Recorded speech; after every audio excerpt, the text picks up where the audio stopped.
Good morning Mayank, good morning Bittu, Anoop Kumar ji, good morning Radhe Radhe, Beena Yadav, Pragya Rai, Pragya Raj, Shivani, Arpita, Nishu, Mohammad Abid, Sunny Kumar, Anshu Jha, सभी को good morning है। गुड मॉर्निंग बिटू, जसविंदर सिंह, सत श्री अकाल बेटा जी, गुलाब निषाद, गुड मॉर्निंग मेरा बच्चा। ये क्या बात है, ये कैसे नहीं चलता है, इसको कौन से पेट में दर्द होता है इसके यार। चल जा भाई, चल जा, चल गया चल गया चल गया चल गया। गुड मॉर्निंग, जय हिंद बिट्टू, गुड मॉर्निंग मेरा बच्चा, गुड मॉर्निंग, गुड मॉर्निंग सभी प्यारे प्यारे बच्चों को। Hello hi, good morning, Ram Ram, Radhe Radhe, जय श्री कृष्णा। मैं गार्गी सारस्वत आप सभी का स्वागत करती हूँ आपके अपने प्यारे परिवार रोजगार विद अंकित पर, जहां आप और हम मिलकर पॉलिटी की क्लासेस कर रहे हैं। मज़ेदार तरीके से राष्ट्रपति भैया को और उपराष्ट्रपति भैया को समझेंगे। और मौसम बहुत बढ़िया हो रहा है, बारिश वारिश हुई है भैया हमारे यहाँ नोएडा में, तो आनंदित मौसम है इस बार। वेस्टर्न साइक्लोनिक डिस्टर्बेंस की वजह से, जैसे बोलते हैं पश्चिमी विक्षोभ, है ना, आपके ज्योग्राफी वाले मास्टर जी ज़रूर बताएंगे आपको, झूले सर यानी अंकित चौधरी सर, उसकी वजह से इस साल भारत के, उत्तरी भारत के स्पेशली, क्योंकि पश्चिमी विक्षोभ से उत्तरी भारत ही प्रभावित रहता है, तो उसकी वजह से भारत में, उत्तर भारत में इस साल ठंड जो है वो हल्की हल्की बनी रहेगी। मतलब गर्मी कंपैरेटिवली वैसी नहीं रहेगी जितनी हम एक साल पहले देखा करते थे। ठीक है, आ जाओ तो क्लासेस शुरू करते हैं गुड्डा बढ़िया तरीके से। कल जो समझाया था उसमें आगे बताएंगे। विवाह का प्रस्ताव लेके चले थे आप आर्टिकल 52 पर, 52, और आपस में जब एक लड़के और लड़की ने बातचीत की तो सबसे पहले कहा मैं तुम्हारा पति और मैं तुम्हारी पत्नी होंगी, तो वो था आर्टिकल 52, 52। फिर उसके बाद कहा कि मेरे पास ये पावर होगी, तुम्हारे पास ये पावर होगी, तो कहा गया राष्ट्रपति जो है वो कार्यपालिका की सारी शक्तियां, एग्जीक्यूटिव की सारी पावर किसके हाथ में होती हैं, प्रेसिडेंट के हाथ में होती हैं। आर्टिकल 53, 54 ये कहता है कि कौन कौन बारात में आएगा, तो 54 ने ये बताया था, 54 ने ये बताया था कौन कौन बारात में आएगा, यानी कि चुनाव में कौन भाग लेगा, चुनाव में कौन भाग लेगा, कौन भाग लेगा, है ना, कि कौन चुनाव में कौन कौन भाग लेगा। तो वो हमने समझा था कि राष्ट्रपति के चुनाव में विशेष तौर पर याद रखना कौन कौन भाग लेता है, लोकसभा प्लस राज्यसभा, लेकिन इनके इलेक्टेड मेंबर के कौन से व्यक्ति, निर्वाचित व्यक्ति। कैसे व्यक्ति बेटा जी, निर्वाचित व्यक्ति, निर्वाचित सांसद, यानी लोकसभा और राज्यसभा के इलेक्टेड, कैसे इलेक्टेड एमपीज, इलेक्टेड क्यों, जिन्हें लोगों ने चुन के भेजा हो, ऐसे नहीं, क्योंकि राज्यसभा में आप जानते हो 12 लोगों को प्रेसिडेंट साहब खुद नॉमिनेट करते हैं, तो जो लोगों को नॉमिनेट करेंगे प्रेसिडेंट साहब, वो तो प्रेसिडेंट साहब का ही नाम लेंगे, नहीं कहेंगे अरे बाबूजी इन्हें ही दे दो दोबारा से प्रेसिडेंटशिप, है ना, आ रही है बात समझ में। तो लोकसभा और राज्यसभा के निर्वाचित सदस्य प्लस राज्यों की जितनी भी विधानसभाएं हैं उनके निर्वाचित एमएलए, उनके भी इलेक्टेड एमएलए, निर्वाचित एमएलएज प्लस केवल 3 जगह हैं, कौन सी याद रखना, तो यहां लिखना 70वां संशोधन हुआ संविधान का, 70वां संशोधन हुआ संविधान का, कब हुआ, 1992 में। उसके बाद कहा गया कि दिल्ली प्लस पौंडीचेरी, दिल्ली प्लस पौंडीचेरी की विधानसभा, वहां पे भी विधानसभाएं हैं, इलेक्शन होते हैं वहां, विधानसभा के, दिल्ली प्लस पौंडीचेरी की विधानसभा के निर्वाचित सदस्य यानी इलेक्टेड सांसद भी भाग लेंगे। इलेक्टेड सांसद, संसद के अंदर सांसद होते हैं यानी एमपीज, मेंबर ऑफ पार्लियामेंट, भी भाग लेंगे। और अब जब से जम्मू कश्मीर भी यूनियन टेरिटरी बना है, तो याद रखना, ये नोट डाल के लिखने के लिए कहा था मैंने, कल भी बोला था और मुझे उम्मीद है आप लोगों ने लिखा भी। फोन ही नीचे गिर गया, चलो, तो नोट डाल के लिखने के लिए कहा था, मुझे उम्मीद है आपने लिखा भी होगा। फिर JNK, जम्मू एंड कश्मीर की विधानसभा के इलेक्टेड मेंबर भी भाग लेंगे, इलेक्टेड मेंबर्स भी, क्योंकि यहां विधानसभाएं हैं। ठीक है, तो आपसे क्वेश्चन पूछेगा कि बारात में कौन कौन आता है, आर्टिकल 54 किस बारे में बताता है? तो आर्टिकल 54 बताता है बारात में कौन कौन आएगा, कौन कौन आएगा, यानी कि राष्ट्रपति के इलेक्शन में कौन कौन भाग लेगा। तो याद रखना, एक तो लोकसभा और राज्यसभा के इलेक्टेड मेंबर लेंगे, नॉमिनेटेड कोई नहीं लेगा। फिर जो राज्यों की विधानसभाएं हैं उनके इलेक्टेड एमएलएज भी भाग लेंगे, ठीक है। फिर केवल 3 ऐसी यूनियन टेरिटरीज हैं, केंद्र शासित प्रदेश हैं, जिनमें जो विधानसभाएं हैं वहां के सांसदों को अलाउड है, वहां के एमएलएस को अलाउ है कि वो राष्ट्रपति जी के निर्वाचन में, इलेक्शन में भाग लें। तो वो कौन कौन सी हैं? एक है दिल्ली और पौंडीचेरी। दिल्ली और पौंडीचेरी को मौका कब मिला? तो याद रखना 70वां संविधान संशोधन हुआ था 1992 में, जब दिल्ली और पौंडीचेरी की विधानसभा के इलेक्टेड सांसद को भाग लेने का मौका मिला कि अब से राष्ट्रपति जी यानी प्रेसिडेंट के इलेक्शन में ये भी भाग लेंगे। जम्मू एंड कश्मीर की विधानसभा के इलेक्टेड मेंबर भी भाग लेंगे, लेकिन द्रौपदी मुर्मू जी का जब इलेक्शन हुआ तब जम्मू कश्मीर के अंदर नहीं, जम्मू कश्मीर के सांसदों ने एमएलएज ने भाग नहीं लिया था। इस बार जो राष्ट्रपति जी चुन के आएंगे उसमें जरूर भाग लेगी जम्मू कश्मीर के कौन? एमएलएज। मेरी बात समझ गए? क्यों नहीं लिया था? क्योंकि तब तक जम्मू कश्मीर की विधानसभा बनी नहीं थी, यही कारण था कि जम्मू कश्मीर ने लिया नहीं। लेकिन जम्मू कश्मीर को जब यूनियन टेरिटरी बनाया गया तो तभी कहा गया था कि यहाँ पे भी जैसे स्टेट्स के अंदर होती है ना विधानसभा, ऐसे ही जम्मू कश्मीर में भी, चाहे बेशक केंद्र शासित प्रदेश है, या विधानसभा होगी, और जब होगी तो ये भी भाग लिया करेंगे इलेक्शन में। ठीक है साहब, यहां तक समझ में आया? फिर बात थी 55। ये तो हो गया था कि भैया बारात में कौन कौन आएगा, यानी चुनाव में कौन कौन भाग लेगा, ये चीज क्लियर हो गई थी। अनइवन साउंड आ रहा है, बुलेट बाइक चल रहा है? नहीं बेटा,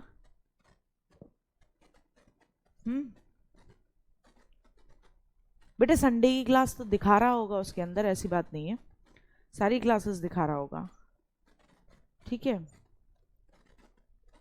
सारी क्लासेस दिखा रहा होगा। एक बार देखो, सोना बाहर निकल के गुड्डा चेक करो बिट्टू, ऐसा नहीं हो सकता कि साउंड है। यहाँ तो अड़ोस पड़ोस में सुबह भी शांति रहती है, ऐसे बाइकें चलेंगी थोड़ी ना। नहीं, मुझे ठंड नहीं लग रही बेटा, मैंने पंखा सब बंद कर रखा है। अच्छा, मौलिक क्लास, मौलिक अधिकारों वाली क्लास नहीं दिख रही? चलो मैं देख के अपडेट करती हूँ, है ना, मैं देख के अपडेट करती हूँ, उसका स्क्रीनशॉट लेके फिर डालूंगी तुम्हें, तो उसमें पिन कर दूंगी तो तुम्हें याद रहेगा। अच्छा बिट्टू, सही है आवाज़, ठीक है, वो मैं क्लास देखती हूँ, है ना, सुना कहाँ दिक्कत आ रही है वो, उसे मैं देखती हूँ गुड्डा। आ जाओ। तो 55 में आर्टिकल 55 ये तो हो गया भैया कि ब्याह में कौन कौन आ रहा है। अब बात है ब्याह हो कैसे रहा है, मतलब विवाह, मैरिज कैसे होगी। तो 55 ये बहुत ध्यान से सुनना, 55 कहता है इलेक्शन प्रोसेस क्या है। इलेक्शन प्रोसेस क्या है, यानी कि चुनाव की रीति क्या है, राष्ट्रपति जी कैसे चुने जाते हैं, चुनाव की रीति क्या है राष्ट्रपति जी के, यानी कि प्रेसिडेंट साहब के इलेक्शन का प्रोसेस क्या है बेटा जी। तो प्रेसिडेंट साहब के इलेक्शन का प्रोसेस बहुत ही जेन्युइन है। देखो मैंने आपको बताया था 4 तरीके होते हैं। आप अपने पापा से पूछ लेना, मम्मी से पूछ लेना कि द्रौपदी मुर्मू जी को जब चुना गया तो क्या उन्होंने भाग लिया था इलेक्शन में। वो कहेंगे जी नहीं, हमें तो किसी ने बताया ही नहीं कि ऐसे कोई इलेक्शन है जिसमें हमें भाग लेना है। ठीक है साहब। मुझसे पूछोगे तो मैं कहूंगी मैंने भी नहीं लिया था। इसका मतलब ये इलेक्शन कैसा होता है, अप्रत्यक्ष होता है। अप्रत्यक्ष यानी इनडायरेक्ट होता है। इनडायरेक्ट का मतलब आम जनता इसमें भाग नहीं लेती। तो फिर कौन चुन रहा है इन्हें, तो भैया बता दिया मैंने कौन चुन रहा है। हमने चुने हैं कौन, लोकसभा के मेंबर्स, हमने ही चुने हैं अपनी हर स्टेट के अंदर विधानसभा के एमएलए। ठीक है, तो हम उन्हें चुनते हैं और वो फिर प्रेसिडेंट साहब के इलेक्शन में पार्टिसिपेट करते हैं। मेरी बात समझ गए, यानी हम नहीं आते हैं। फिर कैसे होता है दूसरा तरीका, ये दूसरा नहीं, चारों तरीके मिक्स रहते हैं।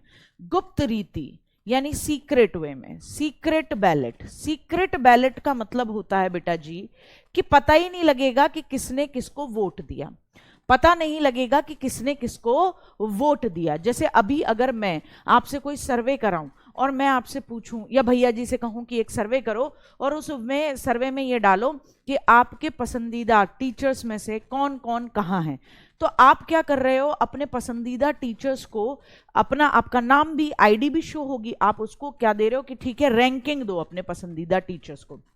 राष्ट्रपति जी का चुनाव बिल्कुल ऐसे ही है कि आप ये देखो इस समय बैच में लाइव कौन कौन पढ़ा रहा है। मैं पढ़ा रही हूँ, अंकित भाई पढ़ा रहे हैं, ठीक है, नवीन सर पढ़ा रहे हैं, और कौन पढ़ा रहा है, साइंस में से आपके कोई टीचर पढ़ा रहे होंगे, दोनों में से कोई तो पढ़ा ही रहा होगा, भावना मैम और धर्मेंद्र सर में से कोई एक तो पढ़ा ही रहा होगा लाइव, और शायद दोनों ही पढ़ा रहे होंगे, ठीक है। सोनवीर सर आपकी क्लासेस ले रहे हैं, और इंग्लिश वाले विपिन सर ले रहे हैं, राहुल तेतिया सर ले रहे हैं। अब आपके ये जितने भी टीचर हैं 5 6 7, आपसे कहा जाए कि भैया इनमें से आप है ना अपने 2-3 टीचर चुने, 3-4 टीचर चुन लो इनमें से, या 5 चुन लो, या 7 ही चुन लो, चलो कोई नहीं।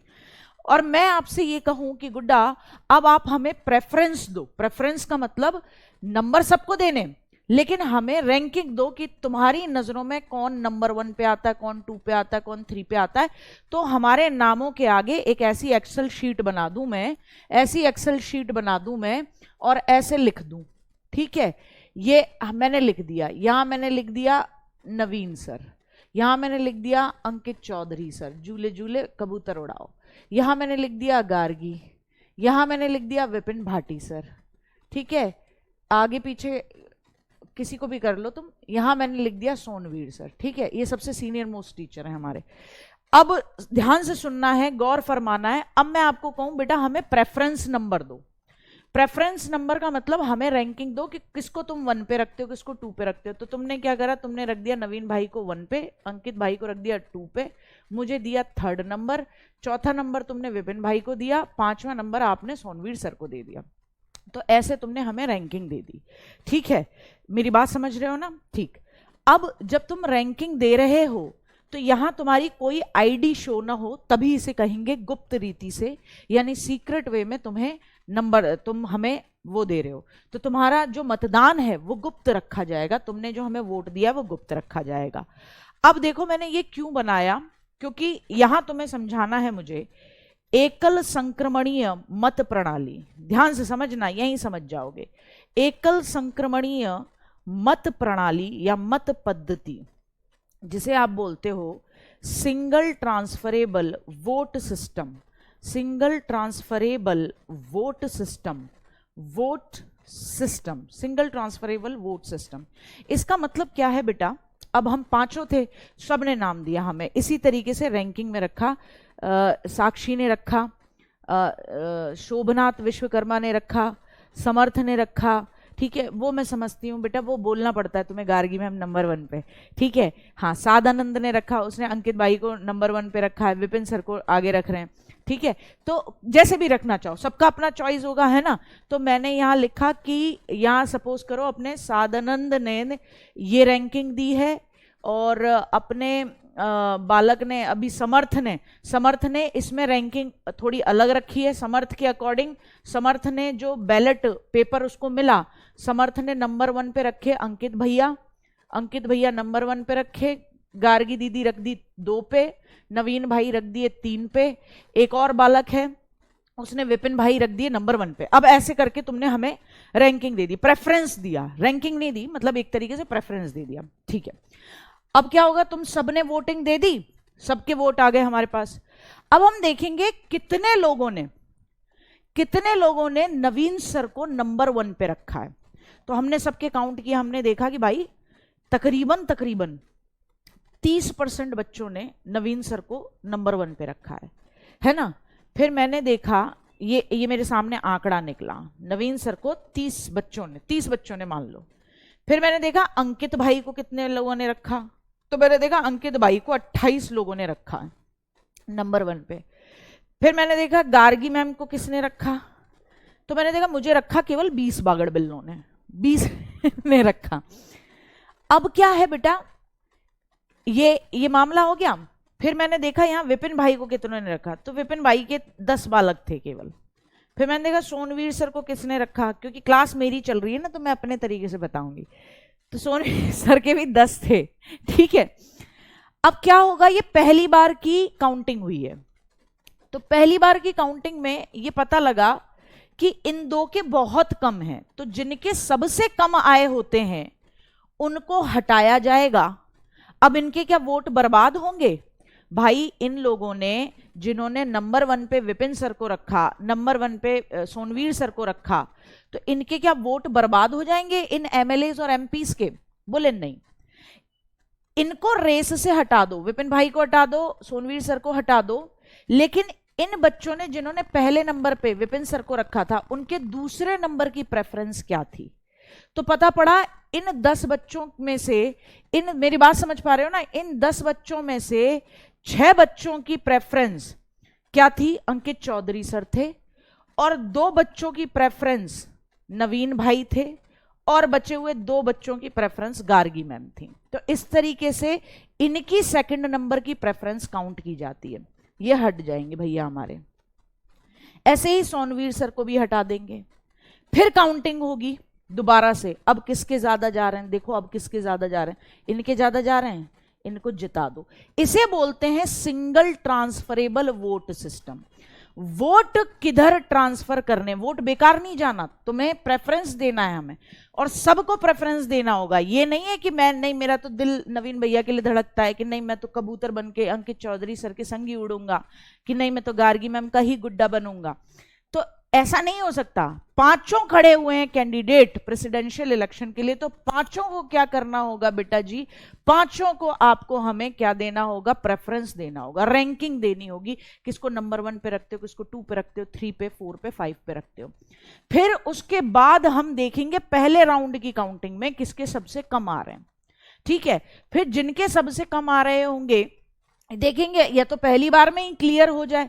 अगर नवीन भाई पहली बार में जितने ओवरऑल बच्चों ने दिए थे उनमें से 50 बच्चों, जैसे सपोज करो 100 बच्चों ने दिए थे, तो 100 बच्चों में से 50 बच्चे प्लस 1, अगर 51 बच्चे पहली बार में ही नवीन भैया को दे देते, नवीन सर को दे देते, काम ही खत्म हो जाता। या अंकित भाई को दे देते, काम ही खत्म हो जाता। पहले ही राउंड में यही दोनों विजेता निकल जाते, लेकिन पहले राउंड में ऐसा हुआ नहीं। तो अब देखेंगे सबसे कम किसके आए। फिर हमने देखा कि विपिन भाई के और सोनवीर सर के सबसे कम थे, तो हमने कहा ठीक है इनको रेस से भगाते हैं दोनों को। अब भगा तो दोगे, लेकिन ये जो वोट डले हैं इनको, जिन्होंने इनको नंबर 1 पे रखा था, उनकी सेकंड प्रेफरेंस देखनी होगी। फिर हमने देखा उनमें से कितनों की सेकंड प्रेफरेंस नवीन भाई थे, कितनों की अंकित सर थे, कितनों की गार्गी थी। फिर हमने उधर बांट दिए, उनके वोट क्या कर दिए? ट्रांसफर कर दिए। वोट बेकार नहीं होते। फिर उसके बाद गणना की इन तीनों में, फिर पता लगा ओ कबूतर बन के उड़ा दिए जाएंगे, ठीक है।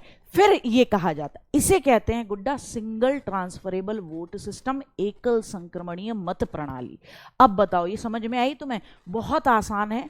आधे से ज्यादा बालक लेकिन जाने नहीं है। वो क्या करता है, वो रट्टा मार लेता है कि प्रेसिडेंट के इलेक्शन कैसे, बोले एकल संक्रमणीय मत प्रणाली से, ठीक है। ये दिमाग में बैठा के बैठा हुआ है बस बालक, उसको पता ही नहीं है ये सिंगल ट्रांसफर कैसे हो रहा है वोट का, ठीक है।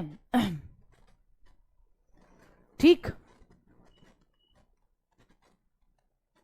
कल वाला पीडीएफ राज्य के नीति निदेशक में चला गया है, नोट करूं कहीं पे। भैया जी को बोलना पड़ेगा, सोन भैया जी को, रुक जाओ जयवीर भैया, कल वाला पीडीएफ है ना, पीडीएफ डीपीएसपी में चला गया है, ठीक है मैं करवाती हूँ, है ना बेटा, आ जाओ। समझ गए? चाहे शाबाश। हाँ, अब ये तो हो गया इनडायरेक्टली, हम तो चुन ही नहीं रहे गुड्डा, गुप्त रीति से तुम्हारा नाम वाम भी नहीं आएगा, सिंगल ट्रांसफरेबल वोट सिस्टम। और फिर चौथा है, इसे ही बोलते हैं समानुपातिक प्रतिनिधित्व। समानुपातिक प्रतिनिधित्व, समानुपातिक प्रतिनिधित्व जिसे कहते हो आप प्रोपोर्शनल रिप्रेजेंटेशन। प्रोपोर्शनल रिप्रेजेंटेशन, इसका मतलब ये है कि आपको ये देखना पड़ेगा कि एक एमएलए का वोट एक एमपी के वोट के कितने बराबर है, क्योंकि एमपी और एमएलए एमपीज जितने होंगे लोकसभा और राज्यसभा के, उससे कहीं ज्यादा क्या बैठ रहे होंगे, आपके एमएलएज बैठ रहे होंगे सब स्टेट्स के मिला के। तो ऐसी सिचुएशन में आपको उनके वोट की वैल्यू कहीं ना कहीं हद तक बराबर करनी होती है या एक लिमिट में रखनी होती है। उसके लिए एक तरीका अपनाया जाता है प्रोपोर्शनल रिप्रेजेंटेशन, समानुपातिक प्रतिनिधित्व। यही राज्यसभा में भी अपनाया जाता है कि एक एक वोट की वैल्यू कितनी होगी। ठीक है, राज्यसभा के मेंबर्स के इलेक्शन में भी यही प्रोपोर्शनल रिप्रेजेंटेशन का तरीका अपनाया जाता है। इससे ज्यादा जानना नहीं है इस टॉपिक को, इससे ज्यादा नहीं जानना। ठीक है बेटा, अब आ जाओ 56। तो कहा गया 56 इंच का सीना कब तक फूलेगा। तो यानी कि कब तक फूलेगा, यानी कार्यकाल की बात हो रही है कि तुम्हारा कार्यकाल कब तक है। तो बेटा प्रेसिडेंट साहब का कार्यकाल कब तक रहता है। प्रेसिडेंट साहब का कार्यकाल होता है 5 ईयर। कब तक बेटा जी, 5 ईयर्स। तो क्या पहले भी इन्हें भगा सकते हैं। बोले हाँ जी बिल्कुल भगा सकते हैं। ये अपना इस्तीफा दे सकते हैं, रिजाइन दे सकते हैं। क्या दे सकते हैं बिट्टू, ये खुद अपना इस्तीफा दे सकते हैं, रिजाइन दे सकते हैं। ये अपना रिजाइन किसको देंगे, तो ये देंगे अपना रिजाइन उपराष्ट्रपति को। किसको देंगे बेटा जी, उपराष्ट्रपति यानी वाइस प्रेसिडेंट को देंगे। कैसे, किसको देंगे बेटा, वाइस प्रेसिडेंट को देंगे। किसको देंगे, वाइस प्रेसिडेंट को देंगे, उपराष्ट्रपति को देंगे। और उपराष्ट्रपति साहब इसकी सूचना किसको देंगे, तो याद रखना लोकसभा स्पीकर को सूचना देंगे। लोकसभा स्पीकर को सूचना देंगे। लोकसभा स्पीकर को क्या देंगे, सूचना देंगे कि भैया ऐसे ऐसे राष्ट्रपति साहब ने, प्रेसिडेंट साहब ने मुझे क्या दे दिया, इस्तीफा दे दिया। तो क्या 5 साल के ज्यादा भी कर सकते हैं, बोले बिल्कुल कर सकते हैं, जब तक इनका उत्तराधिकारी, जब तक इनका उत्तराधिकारी यानी इनके बाद जो आना है उसका चुनाव नहीं होता। जब तक इनके उत्तराधिकारी का इलेक्शन या चुनाव नहीं होता तब तक पद पर रहेंगे। चुनाव नहीं होता तब तक कहां रहेंगे, तब तक पद पर रहेंगे। कोई दिक्कत बेटा, तब तक पद पर रहेंगे। ठीक, और पहले छोड़ के जाना चाहते हैं तो चले जा सकते हैं, कोई दिक्कत नहीं है, कोई आपत्ति नहीं है। कोई दिक्कत बेटा, ठीक, क्लियर हो गया। आ जाओ अब आगे बढ़ते हैं। अब बात आती है 57। तो 57 कहता है कितनी बार, कितनी बार। तो बेटा देखो अमेरिका का प्रेसिडेंट केवल 2 बार, अमेरिका का प्रेसिडेंट केवल कितनी बार चुन सकता है अपने आप को, बिल्कुल। उसके साथ एक दिक्कत है, इसके साथ में एक दिक्कत है अमेरिका के प्रेसिडेंट के साथ कि वो केवल 2 बार चुन सकते हैं। बराक ओबामा को बहुत पसंद किया जाता था, बराक ओबामा को बहुत पसंद किया जाता था, लेकिन वो केवल 2 बार बन सके। भारत में कितनी भी बार राष्ट्रपति, कितनी भी बार निर्वाचित हो सकते हैं राष्ट्रपति जी, कितनी भी बार, कितनी भी बार, कितनी भी बार निर्वाचित हो सकते हैं, मतलब कईयों बार वो इलेक्टेड हो सकते हैं, निर्वाचित हो सकते हैं, मतलब कितनी भी बार चुनकर आ सकते हैं। फिर मैंने बात की थी 58 की। 58 क्या बताते हैं, योग्यताएं, कि राष्ट्रपति कौन बन सकता है। तो देखो योग्यताएं क्या है बेटा, योग्यताएं देखने में लगती हैं कि बड़ी आसान है। आपकी एलिजिबिलिटीज क्या हैं, आपकी एलिजिबिलिटीज क्या हैं, एलिजिबिलिटीज, आपकी एलिजिबिलिटीज क्या हैं। तो बेटा आपकी एलिजिबिलिटी राष्ट्रपति बनने के लिए पहली है भारत का नागरिक होना, भारत का क्या होना, सिटीजन होना। आपको भारत का सिटीजन होना होगा। दूसरी क्या है बेटा, आप भारत के सिटीजन हो, आपकी एज, एज कितनी होनी चाहिए, 35 ईयर्स, 35 वर्ष की आयु पूरी कर चुका हो। और तीसरी बात क्या है कि आप लोकसभा के मेंबर चुने जाने की योग्यता रखते हो, यानी इतनी पॉपुलैरिटी हो, लोकसभा का मेंबर, लोकसभा का एमपी चुने जाने की योग्यता, चुने जाने की योग्यता। तो इसका मतलब अगर ये सारी योग्यताएं मुझ में हैं, ठीक है, तो मैं प्रेसिडेंट बन सकती हूं, बिल्कुल बन सकती हूं, मैं भी राष्ट्रपति बन सकती हूं। और 35 साल के जब हो जाओ आप, तो आप भी राष्ट्रपति बन सकते हो। लेकिन गुड्डा यहां एक पेच है। पेच क्या है कि इलेक्शन में खड़े होने के लिए, या नोट करना, प्रस्तावक, मेरे नाम के 50 प्रस्तावक होने चाहिए, 50 एमपीज ने, 50 सांसदों ने मेरे नाम का प्रस्ताव दिया होना चाहिए, मेरे नाम का प्रपोजल दिया होना चाहिए कि इस बार गार्गी मैम को हम खड़ा कर रहे हैं इलेक्शन में। और 50 प्रस्तावकों के बाद बेटा जी 50 ही अनुमोदक होने चाहिए, अनुमोदक यानी एक्सेप्टर, एक्सेप्टर्स होने चाहिए, जो 50 हों, जो संसद में मेरे नाम को एक्सेप्ट कर दें कि हाँ बढ़िया लड़की है, बढ़िया टीचर है, इसको राष्ट्रपति बनवा सकते हैं। यानी कि देखो मेरे अंदर सारी योग्यताएं थी, मैं भारत की नागरिक हूं, मैं 35 साल की हो गई, मैं कह रही हूँ, अभी ऐसा नहीं 35 साल की होगी, मतलब मैं 35 साल क्रॉस कर जाऊं और फिर मेरे अंदर ये भी हो कि लोकसभा का सदस्य चुने जाने की मेरे अंदर योग्यता हो। लेकिन बेटा जी 50 ऐसे एमपी होने चाहिए जो मेरे नाम का प्रस्ताव दें, और 50 ही ऐसे एमपी होने चाहिए जो मेरे नाम का अनुमोदन करें। अब विकास दिव्य कीर्ति सर को जानते हो, सब बढ़िया तरीके से जानते होगे। विकास दिव्य कीर्ति सर के अंदर ये सारी योग्यताएं हैं। वो किसी भी जगह से खड़े हो जाएं, लोकसभा का एमपी चुने जाने की पूरी योग्यता रखते हैं। बहुत विद्वान व्यक्ति हैं और मुझे लगता है उनके स्टूडेंट्स ही उनको जिता देंगे जो उस क्षेत्र में रहते हैं। और पढ़े लिखे व्यक्ति और इतने विद्वान व्यक्ति अगर एग्जाम के लिए मतलब इस तरीके के इलेक्शंस के लिए खड़े होते हैं तो बड़े गर्व की बात है। तो व्यक्ति अपने आप ही आगे बढ़ के जिता दे लोकसभा के, अगर किसी इलेक्शन में वो खड़े हों तो किसी भी एरिया से वो जीत सकते हैं, तो इतनी वो योग्यता रखते हैं। लेकिन बात पता है क्या है, बात यह है 50 एमपी उनके नाम का प्रपोजल दें, कहां, संसद में, और 50 ही एमपी उनके नाम को एक्सेप्ट करें कि हाँ जी ये व्यक्ति कहां प्रेसिडेंट के इलेक्शन के लिए बेस्ट कैंडिडेट है। ठीक, जब 50 प्रस्तावकों ने उनका नाम दिया, फिर 50 लोगों ने ही, एमपीज ने उनके नाम का अनुमोदन किया, उनके नाम को एक्सेप्ट किया, कहा कि बिल्कुल सही बात है। फिर उसके बाद ये 1500 रुपए, बेटा जी कितने, 1500 रुपए कहां, आरबीआई में जमा कराएंगे। कहां, आरबीआई में क्या कराएंगे, जमा करवाएंगे। क्या करवाएंगे, आरबीआई में जमा करवाएंगे। कैसे जमा करवाएंगे, as a security exchange, as a security, बताती हूं अभी, एज अ सिक्योरिटी डिपॉजिट, जिसे बोलते हो ना जमानत, जमानत राशि, जमानत राशि के रूप में इतना पैसा जमा कराना है। जमानत राशि के रूप में इतना पैसा जमा कराना, ये 1500 नहीं 15,000 होता है। ऐसे तो हर कोई खड़ा हो जाएगा, फिर 1500 रुपए देके तुम भी खड़े हो जाओगे। ठीक है, आ रही बात समझ में, हाँ 15,000, गलती से 1500 बोल दिया और लिख भी 1500 ही दिया था। 15,000 रुपए आरबीआई में जमा करवाएंगे एज अ सिक्योरिटी डिपॉजिट, क्योंकि इलेक्शन का खर्चा भी होता है, तो इसे आप बोलते हो जमानत राशि। अगर मेरे जैसे विपिन भाटी सर और सोनवीर सर के बहुत सबसे कम नंबर थे, एक लिमिटेड जितना नंबर होना चाहिए वोटिंग का उससे भी कम था, तो इन दोनों के 15-15 हजार रुपए आरबीआई में ही जब्त हो जाएंगे। इसे बोलते हैं जमानत जब्त होना। सुना है कई बार कि अरे यार मैं तो ऐसा हारा, जैसे सपोज करो कोई व्यक्ति इलेक्शन में खड़ा हो जाए और उसको 1/6 वोट भी न मिले, मतलब कहा जाता है कि जितने भी वोट गिर रहे हैं उस पूरे एरिया में, तो उन वैलिड वोट्स का 1/6 वोट कम से कम आपको मिलना चाहिए। यानी 6 वोट अगर गिरे केवल ओवरऑल उस एरिया में, तो 1 वोट तो आपको मिले। अगर उतना भी नहीं मिल रहा तो कहते हैं जमानत जब्त हो गई।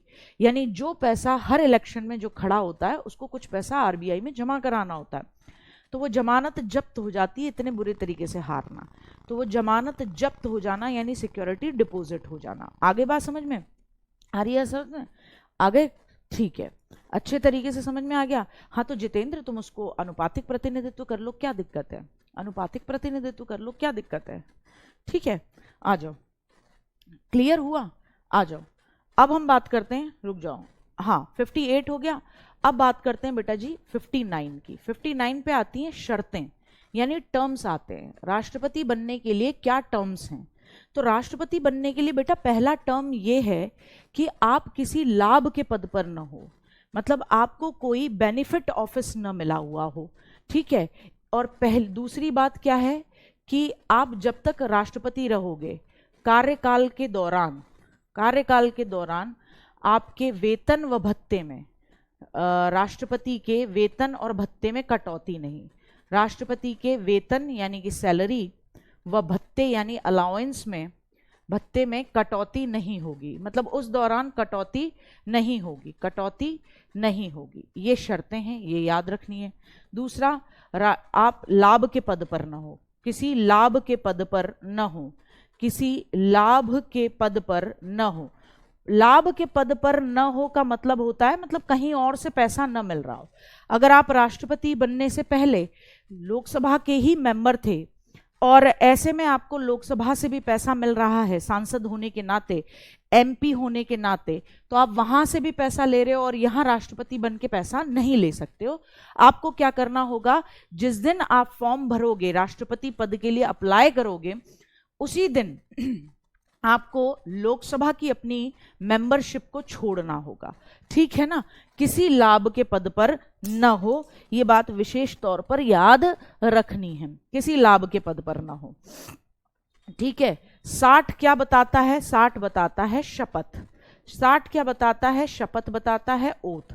और आपको ये बात याद रखनी है कि प्रेसिडेंट साहब को ओथ कौन दिलाते हैं, सीजेआई। कौन दिलाते हैं ओथ, सीजेआई दिलाते हैं। कौन, सीजेआई दिलाता है, सीजेआई दिलाता है। और अगर सीजेआई नहीं है तो फिर, सीजेआई नहीं है तो फिर कौन दिलाएगा, उसकी एब्सेंस में, उसकी एब्सेंस में सुप्रीम कोर्ट का सबसे सीनियर मोस्ट जज, उसकी एब्सेंस में सुप्रीम कोर्ट का सीनियर मोस्ट जज यानी वरिष्ठतम अधिकारी, सीनियर मोस्ट जज यानी वरिष्ठतम न्यायाधीश दिलवाएगा। यहां तक में किसी को कोई दिक्कत? हाँ, जोली कह रही है अगर 1/6 मिल जाए तो जमानत वापस मिलती है, बिल्कुल मिलती है गुड्डा, बिल्कुल वापस मिलती है। हम जब लोकसभा के इलेक्शन पढ़ रहे होंगे वहां पे भी मैं आपको बताऊंगी कि आपके पास ओवरऑल वैलिड वोट का 1/6 हमेशा होना चाहिए अगर आप इलेक्शन में खड़े होते हो, ठीक है।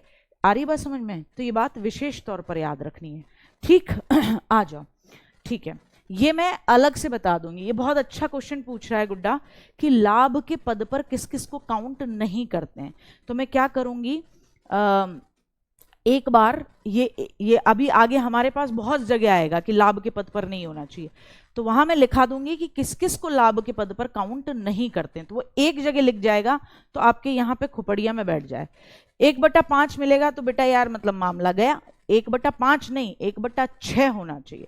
जैसे सपोज करो किसी एरिया में गुड्डा 100 वोट डले, तो 100 का 1/6 कितना होगा, सोना काटो, 2 से काटो 50 बार, 2 से काटो 3 बार, अब 50/3 काट लो कुल मिला के, यानी 3 का पहाड़ा कितनी बार बोलना है, 50 बार, मतलब तब तक 50 ना आ जाए, तो 3 एकम 3, ठीक है, कितने बच गए, 20 बच गए ना। हाँ, तो फिर बोलो 3 एकम 3, 1 3 2 6 3 3 9 4 12 5 15 6 3 18, ठीक है, 6 3 18, तो तकरीबन 16 पॉइंट समथिंग यानी कि 17 के करीब वोट मिलने चाहिए। अगर इससे भी कम मिले तो खप जाएगा, तुम्हारा पैसा चला जाएगा, बचुआ, फिर न पैसा तुमको वापस मिल रहा, फिर तो खा जाएं। सीजेआई का मतलब chief justice of India, CJI का मतलब chief justice of India, chief justice of India यानी भारत के मुख्य न्यायाधीश।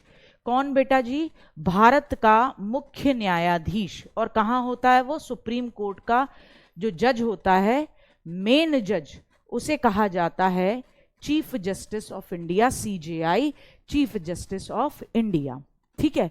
आ रही है बात समझ में? अभी बताती हूँ, ठीक है, अभी बताती हूँ। हाँ हाँ, इतनी अच्छी मैथ नहीं आती, हम तो ऐसे ही काटें बेटा, ठीक है। आ जाओ, अब बात आती है, एक बालक पूछ रहा है सैलरी कितनी मिलती है, तो यहीं लिख लो सैलरी मिलती है 5 लाख। सैलरी कितनी मिलती है, 5 लाख सैलरी मिलती है। कितनी सैलरी मिलती है, 5 लाख सैलरी मिलती है। इसमें कोई कटौती नहीं होती, कोई टैक्स नहीं कटता, वेतन भत्ते मिलते हैं, बहुत सारे फायदे मिलते हैं, ठीक है, कोई दिक्कत? हाँ, क्लियर? हाँ, अलग अलग हो सकते हैं, सेम भी हो सकते हैं, कोई दिक्कत नहीं है। 50 लोग ही प्रपोज करें और 50 लोग ही इस बात को संसद से अनुमोदन करें, कोई दिक्कत नहीं है, ठीक। आगे बढ़ो, अब सुनो सोना, अब कहानी यहां से समझो 61 से जो तुम्हें बतानी थी। ये तो तुम्हारा वो मामला था जिसे कल हमने शॉर्ट में जमीन बनाई थी। अब हम समझेंगे आर्टिकल 61। अब भैया तुमने राष्ट्रपति जी को शपथ दिलवा दी, ओथ दिलवा दी, उनने कह दिया मैं संविधान का पूरा ध्यान रखूंगा, मैं ये करूंगा, मैं वो करूंगा। अब बेटा तुम्हारा मूड खराब है, राष्ट्रपति जी काम ढंग से नहीं कर रहे हैं, तो उन्हें फेंकेंगे कैसे जगह से? उन पर महाभियोग, अभियोग का मतलब होता है केस चलाना, और महाभियोग का मतलब बड़ा केस चलाएंगे इनके खिलाफ। इम्पीचमेंट बोलते हैं, प्रेसिडेंट के खिलाफ इम्पीचमेंट प्रोसेस लाई जाएगी, वो है आर्टिकल 61। क्यों लाओगे आप? प्रेसिडेंट साहब को हटाना क्यों चाहते हो? वो तब लाओगे, उसका केवल एक ही बेस होगा, एक ही आधार होगा कि जब संसद ये कहे कि इन्होंने, यानी किन्ने, राष्ट्रपति भैया ने संविधान का अतिक्रमण किया है, यानी इन्होंने कॉन्स्टिट्यूशन का वायलेशन किया है। संविधान का अतिक्रमण यानी कॉन्स्टिट्यूशन का वायलेशन, संविधान का उल्लंघन किया है, संविधान के अगेंस्ट जाके काम किया है। मेरी बात समझ रहे हो? आर्टिकल 61 कहता है राष्ट्रपति भैया को समय से पहले हटाना। राष्ट्रपति भैया को समय से पहले हटाना है यानी इंपीचमेंट लाना, उनके खिलाफ महाभियोग लाना, उनके खिलाफ आपके बढ़िया तरीके से केस चलाना। अब बेटा मजाक थोड़ी ना है कि कह दे ए राष्ट्रपति भैया बढ़िया ना लग रहे तुम, हमको हट जाओ। या कोई ये कह दे कि द्रौपदी मुर्मू जी से ये कह दे कि नहीं वो समझ में नहीं आ रहा हमें आपका काम का तरीका, आप मतलब जाओ, लेडीज के अंडर हमें काम करने में मजा नहीं आता। तो इस बेसिस पे थोड़ी ना मुंह चला सकता है कोई एमपी, मार पड़ेगी बहुत ज्यादा। ठीक, तो क्या आधार क्या होगा, क्यों राष्ट्रपति जी को हटाना है एक बार चुनाव हो जाने के बाद समय से पहले? तो कारण एक ही है कि अगर ये साबित किया जाए, आधार क्या रहेगा कि उन्होंने संविधान का अतिक्रमण किया है, कॉन्स्टिट्यूशन का वायलेशन किया है, कॉन्स्टिट्यूशन के अगेंस्ट जाके काम किया। मेरी बात समझ गए ना? ठीक है, लेकिन राष्ट्रपति भैया को पहले या दीदी को 14 दिन पहले सूचना दी जाएगी कि देखो जी आपके खिलाफ हम ऐसे ऐसे इंपीचमेंट लाएंगे। 14 days earlier you have to inform to the president कि we are planning the impeachment against you, we are proposing the impeachment against you। हम आपके खिलाफ क्या कर रहे हैं? प्रस्ताव लेकर आ रहे हैं। किसका बेटा जी? आपके खिलाफ प्रस्ताव ला रहे हैं इंपीचमेंट का, महाभियोग का। पहले उनको भी, दीदी को, भैया को, राष्ट्रपति जी भैया को, दीदी को 14 days पहले बताना है अपन को। ठीक है साहब, बता दिया। अब ये प्रस्ताव लाया कहां जाएगा? ये प्रपोजल कहां आया जाएगा? ये प्रपोजल कहां लाया जाएगा? कहीं भी लाया जा सकता है। लोकसभा में ले आओ पहले या राज्यसभा में ले आओ, कहीं भी लेके आ सकते हो। लेकिन याद रखना कि इस प्रपोजल पर कितने, उस संसद के सदन के, अगर लोकसभा में लेकर आए तो लोकसभा में कितने लोग हैं? 545 लोग हैं। तो 545 लोगों के सिग्नेचर चाहिए। 545 में से 1/4 सदस्यों के सिग्नेचर चाहिए एज उस प्रपोजल पर, तब वो बात आगे बढ़ेगी। मेरी बात समझ रहे हो? पहले तो 14 days पहले उनको सूचना देनी है, फिर लोकसभा या राज्यसभा कहीं भी ला सकते हैं। जहां पर भी ला रहे हो तो उस हाउस के, चाहे वो लोकसभा है या राज्यसभा है, उस हाउस के जो एमपीज हैं, जितने भी एमपी हैं, उनमें से कम 1/4 के उस प्रपोजल पर क्या होने चाहिए? सिग्नेचर होने चाहिए, सिग्नेचर। फिर उसके बाद इसका मतलब ये प्रपोजल एक्सेप्ट हो गया, क्योंकि इतने लोगों ने सिग्नेचर कर दिए, यानी इतने लोग 1/4 लोग मानते हैं कि राष्ट्रपति भैया जी में या दीदी में कुछ गड़बड़ी है। फिर चलती है कार्यवाही। अब कार्यवाही चलेगी तो कैसे चलेगी बेटा? प्रोसेस क्या है? प्रोसेस क्या है गुड्डा जी? तो प्रोसेस है, जहां पर भी पहले प्रपोजल लाया गया वहां पे ये प्रस्ताव पारित हो गया था, अब वहां पर ही कहा जाएगा कि ठीक है अब होगी वोटिंग। अब वोटिंग होगी तो उस सदन में सपोज करो जैसे पहले लोकसभा में लाया गया था, तो लोकसभा में जितने भी मेंबर्स हैं उतने मेंबर्स में से 2/3 सदस्य जो हैं वो उसको अगर पारित कर देते हैं, पास कर देते हैं कि हाँ जी हमें भी लगता है कि राष्ट्रपति जी ने गड़बड़ी की है। कितने? 2/3 अगर इस बात पे सहमत हो जाते हैं, उस प्रपोजल को पास कर देते हैं, उस प्रपोजल पर सहमति दे देते हैं, तो फिर वो चला जाएगा राज्यसभा में। राज्यसभा में भी 2/3 अगर मेंबर्स, एमपीज उस बात को एक्सेप्ट कर लेते हैं, वोटिंग देके हामी कर देते हैं, तो फिर राष्ट्रपति भैया जी को या दीदी को क्या करना पड़ेगा? अपना प्लेस छोड़ना पड़ेगा। आज तक भारत में ऐसा कभी नहीं हुआ है।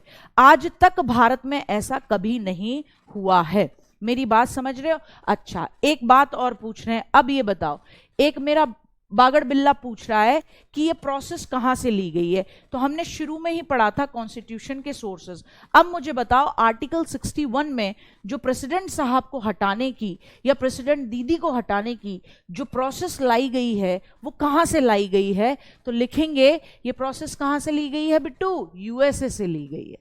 कहां से? यूएसए से ली गई है, ये बात याद रखना, ठीक है। मेरी बात फिर से समझो, कहां से ली गई है? यूएसए से। एक बार हिंदी में भी बोल देती हूँ, एक बार इंग्लिश में भी बोल देती हूँ, ठीक है। मैं हिंदी इंग्लिश दोनों तो बहुत अच्छा होता।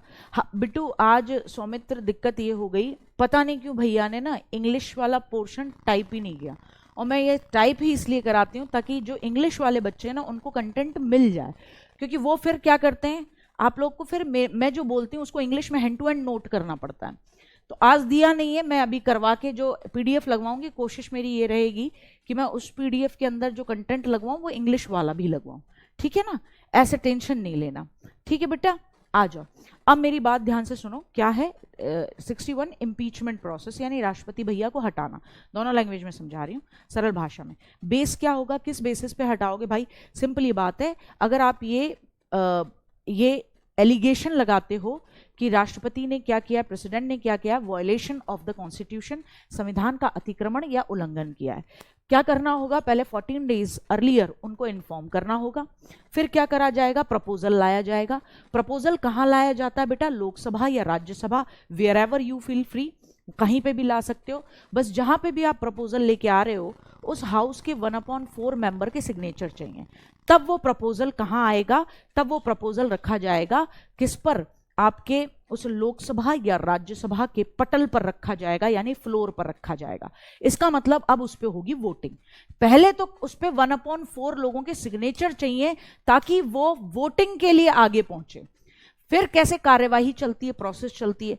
अब क्या है, जिस भी हाउस में प्रपोजल लाया गया था पहले, चाहे वो राज्यसभा में या चाहे लोकसभा में, वहां जितने भी एमपी हैं उन टोटल एमपीज में से 2/3, इसे बोलते हैं स्पेशल मेजॉरिटी। मेरे साथ बोलो, 2/3 का मतलब स्पेशल मेजॉरिटी। 2/3 का मतलब होता है कि अगर हम 3 लोग हैं तो 3 में से 2 लोग हमारी एक बात पे राजी हो जाएं, 3 में से 2 लोग एक बात पे राजी हो जाएं, इसे बोलते हैं 2/3 की मेजॉरिटी, स्पेशल मेजॉरिटी।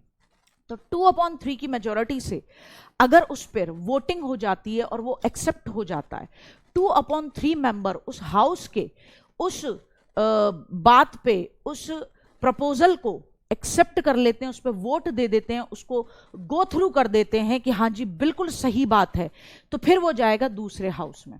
जैसे सपोज करो लोकसभा से चला गया था, 2/3 से पास हो गया, अब राज्यसभा में भी फिर से वोटिंग होगी उस पर, उसमें 2/3 मेंबर्स वहां पे भी अगर एक्सेप्ट कर लेते हैं, वोटिंग में पास हो जाता है, तो फिर इसका मतलब है अब राष्ट्रपति भैया जी या दीदी आप अपने प्लेस को छोड़ दीजिए। मेरी बात समझ गए?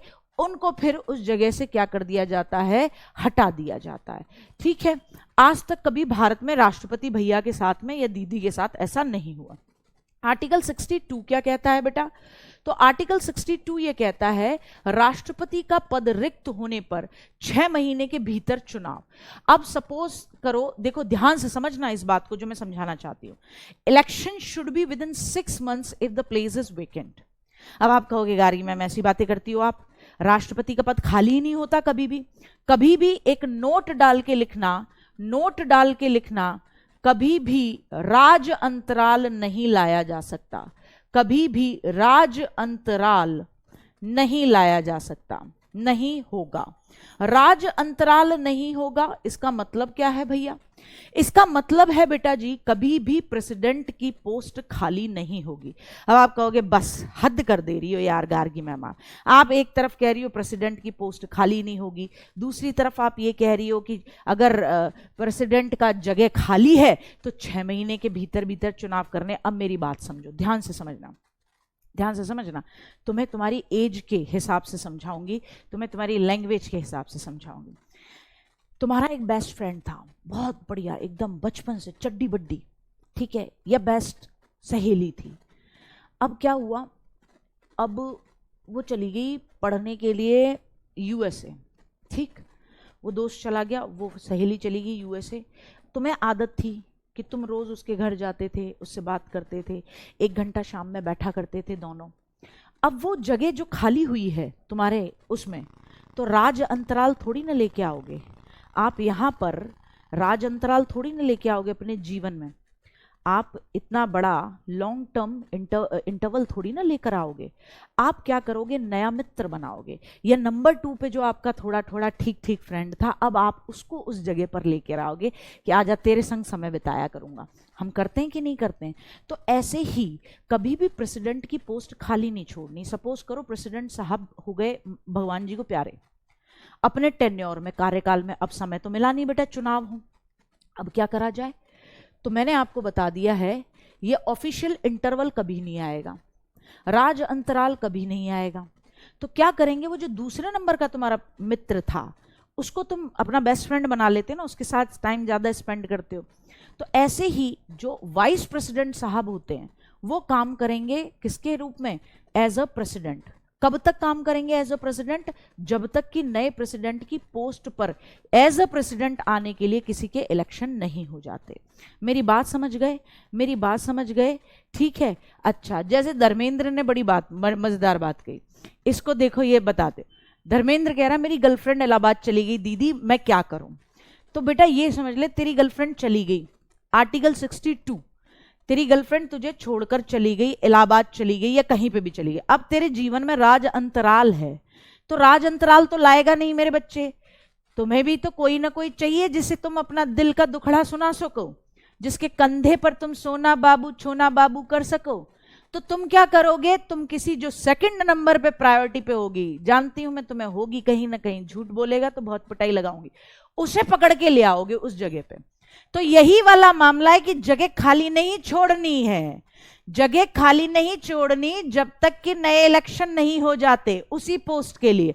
तो क्या करो, तब तक आप ऑफिशिएटिंग रूप में आप किसको काम करा दोगे, उपराष्ट्रपति जी को काम करा दोगे। इसे बोलते हैं कार्यवाहक राष्ट्रपति के रूप में काम करना। क्या कहते हैं, यहां लिख लेना, उपराष्ट्रपति जी कार्यवाहक राष्ट्रपति के रूप में काम करते हैं ना। नोट डालो, नोट में राजअंतराल नहीं होगा, पहला पॉइंट। दूसरा, अगर यहीं लिख लो, अगर राष्ट्रपति जी की मृत्यु हो जाए, क्या हो जाए, राष्ट्रपति जी की डेथ हो जाए, बेटा जी क्या हो जाए, डेथ, टैम बोल जाए, वो अपने टेन्योर में, है ना, अपने टेन्योर में टैम बोल जाए, है ना, उनकी मृत्यु हो जाए बेटा, या फिर उनको कोई मेडिकल दिक्कत है तो वो गए 3-4 महीने के लिए अमेरिका अपना इलाज कराने के लिए, ठीक है ना, मेडिकल लीव पर हैं, मेडिकल लीव पर हैं, ठीक है, लॉन्ग टर्म के लिए, या विदेश गए हैं, या कहां गए हैं, विदेश गए हैं, थोड़ा लंबा समय हो गया, विदेश गए, तो उपराष्ट्रपति कौन बेटा, उनकी जगह कौन काम करेगा, उपराष्ट्रपति। उपराष्ट्रपति यानी वाइस प्रेसिडेंट, वीपी लिख दे रही हूं शॉर्ट में, vice president as a officiating, पहले इंग्लिश में लिख लो फिर हिंदी में लिखा देती हूं, एज अ ऑफिशिएटिंग प्रेसिडेंट काम करेगा, ऑफिशिएटिंग प्रेसिडेंट काम करेगा, यानी कार्यवाहक राष्ट्रपति के रूप में, कार्यवाहक राष्ट्रपति के रूप में काम करेगा। वो राष्ट्रपति है नहीं बेटा, ठीक है, लेकिन कार्यवाहक राष्ट्रपति के रूप में काम करेगा। अब जैसे ये जो बालक बोल रहा था कि गर्लफ्रेंड चली गई इलाहाबाद, क्या करूं, तो भैया दिल तो तेरा तेरी गर्लफ्रेंड के लिए ही धड़कता था ना मेरे लाल। अभी जिसके साथ भी तुम समय बिताओगे, उसकी सहेली से ही बात कर रहे हो, उसे तुम एज अ ऑफिशिएटिंग प्रेसिडेंट काम करवा रहे हो, यानी जब तक वो लौट के तुम्हारे जीवन में नहीं आ जाती तब तक के लिए तुमने उसको पोस्ट दे रखी है, बाद बाकी पोस्ट तो उसी की है, या नए इलेक्शन होंगे, ठीक है। ऐसे ही जो मित्र तुम्हें छोड़ के चला गया यूएसए, तो दूसरे नंबर का जो दोस्त था उसे तुम आजकल परम मित्र बनाए घूम रहे हो, उसको परम मित्र तुमने कभी जीवन में सोचा ही नहीं था, तुम तो काम चला रहे हो बागड़ बिल्लो उससे, तुम तो उससे क्या कर रहे हो, काम चला रहे हो। एज अ वाइस प्रेसिडेंट को तुम एज अ प्रेसिडेंट काम करा रहे हो, ऑफिशिएटिंग प्रेसिडेंट। तो हमेशा याद रखना, जगह पर, उस जगह पर चुनाव होंगे। क्यों होंगे, क्योंकि कायदे में जगह खाली है, बेशक काम चलाने के लिए उपराष्ट्रपति महोदय को वहां लगा दिया गया है। याद रहेगा, याद रहेगा। ये समझ गए आपके राष्ट्रपति जी, ये राष्ट्रपति जी समझ गए। हाँ बिल्कुल, जिया कह रही हैं अब ऐसे में, बिल्कुल बिल्कुल। अब देखो ये बात कही गुड़िया ने मेरी ने, अरे मेरा बच्चा, अब ये जो उपराष्ट्रपति जी, ये जो उपराष्ट्रपति जी यानी वाइस प्रेसिडेंट साहब राष्ट्रपति जी के रूप में काम कर रहे हैं, तो यहां नोट में ही तीसरा पॉइंट डाल लेना। तीसरा पॉइंट, वीपी को, वाइस प्रेसिडेंट को कार्यवाहक राष्ट्रपति के रूप में, कार्यवाहक राष्ट्रपति के रूप में, कार्यवाहक राष्ट्रपति के रूप में सभी में वेतन और भत्ते राष्ट्रपति वाले मिलते हैं। वेतन व भत्ते कैसे वाले मिलते हैं? राष्ट्रपति वाले मिलते हैं। कैसे? राष्ट्रपति वाले मिलते हैं। तो वेतन और भत्ते कैसे, कितने मिलेंगे? वो मिलेंगे जो राष्ट्रपति जी को मिलते थे। राष्ट्रपति भवन में रहेंगे, मस्त खाएंगे पिएंगे, वो सैलरी भी वही वाली मिलेगी, ठीक है, अलाउंसेस भी वही वाला मिलेगा, कहीं कोई दूर दूर तक दिक्कत ही नहीं है, खूब पैसा बढ़िया तरीका से आएगा, ठीक है। लेकिन ये मौज कितने महीने तक रहेगी? ये मौज रहेगी केवल 6 महीने तक, क्योंकि बेटा 6 महीने के अंदर अंदर इलेक्शन हो जाने।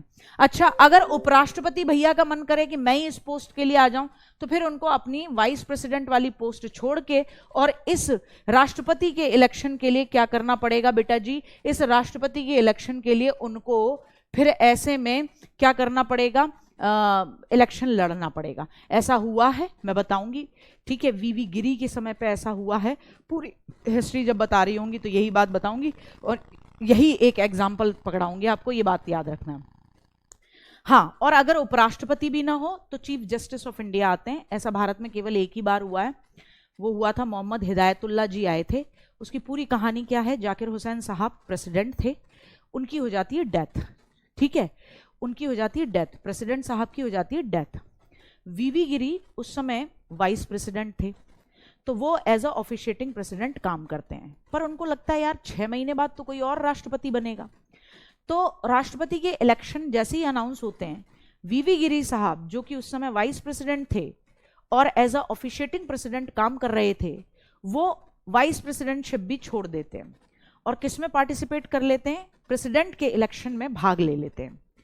अब यार न तो अब राष्ट्रपति जी के पद पर काम करने के लिए उपराष्ट्रपति जी होने चाहिए, वो भी छोड़ के चले गए। तो अब ऐसे में कौन आएगा? तो ऐसे में chief justice of India, Bharat के मुख्य न्यायाधीश आते हैं। भारत के मुख्य न्यायाधीश आते हैं, ठीक है। तो भारत के मुख्य न्यायाधीश थे उस समय कौन? मोहम्मद हिदायतुल्ला। अकेले ऐसे चीफ जस्टिस ऑफ इंडिया रहे हैं भारत के जिन्हें एज अ प्रेसिडेंट और वाइस प्रेसिडेंट दोनों के रूप में काम करने का मौका मिला है, ठीक है। तो फिर मोहम्मद हिदायतुल्ला जी ने काम किया था। मेरी बात समझ रहे हो? क्योंकि जब तक वीवी गिरी, फिर इलेक्शन हुए उसमें वीवी गिरी साहब जीत गए थे, तो वो राष्ट्रपति बन गए थे और फिर ये जो आपके सीजेआई थे, इन्होंने एज अ उपराष्ट्रपति काम करवाया था। मेरी बात समझ रहे हो? हाँ, ठीक है, मेरी बात समझ रहे हो? तो ये मामला चलता है, ठीक, समझ पाए ना इस बात को? कहीं कोई किसी को कोई दिक्कत तो नहीं हुई? ये किसी को कोई दिक्कत तो नहीं हुई इस बात को समझने में? आ जाओ, अब समझते हैं किसके बारे में? उपराष्ट्रपति भैया के बारे में, वाइस प्रेसिडेंट के सामने। तो राष्ट्रपति के बारे में सारे आर्टिकल याद होने चाहिए, 52 से लेकर, कहां से लेकर बताया? 52 से लेकर 62 तक के, तो सारे सीक्वेंस में याद होने चाहिए।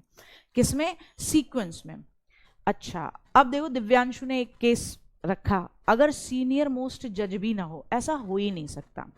जब मैं आपको अपने टीचर्स को हायरार्की में रखने के लिए बोल रही थी एग्जाम्पल देने में, तो मैंने एक चीज कही थी कि सोनवीर सर हम सब में सीनियर मोस्ट हैं, क्योंकि वो आरडब्ल्यूए के साथ सबसे पहले जुड़े हुए व्यक्तियों में से हैं। फिर अंकित भाई जुड़े थे, फिर नवीन सर वगैरह जुड़े, मैं तो अभी रिसेंटली, मुझे कोई ज्यादा समय नहीं हुआ है, 2 साल ही हुए हैं, ठीक है। तो और मेरे हिसाब से विपिन सर भी, विपिन सर और हम सब शायद एक साथ ही आए, विपिन सर और मैं, हम दोनों एक साथ ही आए, ठीक है ना। तो ऐसी सिचुएशन में जो सीनियर मोस्ट, हम में से कोई तो सीनियर मोस्ट रहेगा ही ना हमेशा। अगर सोनवीर सर नहीं है तो फिर सीनियर मोस्ट कौन होगा? तो फिर अंकित चौधरी सर हैं, फिर अंकित चौधरी सर भी नहीं है तो फिर कौन है? फिर नवीन भाई हैं, फिर उसके बाद हम दोनों हैं। तो सीनियर मोस्ट तो हमेशा हर जगह पे रहेगा। तो अगर सीजीआई नहीं है तो सीनियर मोस्ट जज तो होगा, कोई ना कोई तो होगा जिसको बहुत ज्यादा एक्सपीरियंस होगा, जो सबसे वरिष्ठतम होगा, ठीक है ना।